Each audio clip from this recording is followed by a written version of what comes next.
лейтенант Таубаев, көмек керек па сізге? Мына күшті болды еді, ана жүрмей жатыр. Онда сіз отырыңыз, мен артына итеріп жіберейін. Руль чисто. Рахмет. Бір нәрсе сұрайыншы. Реклама үшін мынау, иә? Мен біреу түсіріп тұрма, может, ертең инстаграмға салып жіберу үшін бе, иә? Шын ғой, иә? Шынайы адамгершілік. Ой, адамгершілік жасай айтпаңызшы. Показуха дейді бұндайда.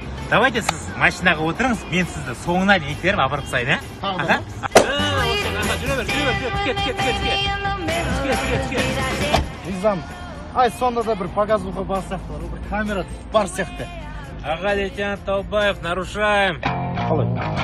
Знактың астында тұрсыз, инвалидный. Адамгершілікке салып келсеңіз. Сендер адамгершілік түсінбейсіңдер ғой, давай, документ, давай.